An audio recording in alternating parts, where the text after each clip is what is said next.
ঠাকুরগাঁওয়ের রানীশংকৈল উপজেলায় আগাম জাতের আলু তোলার হিড়িক পড়েছে। বাজারে নতুন আলুর দাম পাওয়ায় খুশি কৃষকরা। ক্ষেত থেকেই প্রতি কেজি আলু ৫০ থেকে ৬০ টাকায় বিক্রি হচ্ছে। স্থানীয় চাহিদা মিটিয়ে রাজধানী সহ দেশের বিভিন্ন অঞ্চলের পাইকাররা এখন রানীশংকৈল উপজেলার ধর্মগড় কাউন্সিল বাজারে ভিড় জমাচ্ছেন। আলুর ফলন ভালো, বাজারে আলুর দামও ভালো পাওয়া যাচ্ছে।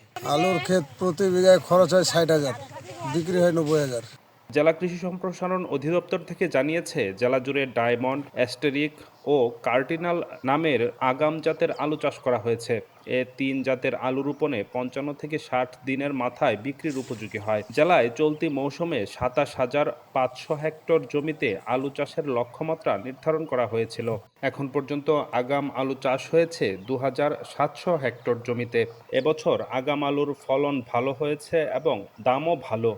এবার আলু বীজের দাম বেশি ছিল, এবার ১৫ শতক আলু লাগাইছি।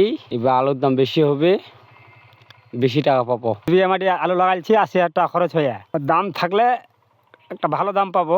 কৃষিপ্রধান জেলা ঠাকুরগাঁওয়ে আলুর অবস্থান দ্বিতীয়। প্রায় ২ যুগ ধরে আগাম জাতের আলু চাষ হচ্ছে। এখানকার কৃষকরা আগাম আলু চাষ করে নিজেদের সচ্ছলতা ফিরিয়ে এনেছেন এবং দেশের অর্থনীতিতেও অবদান রাখছেন। Desk report, বার্তাবাজার।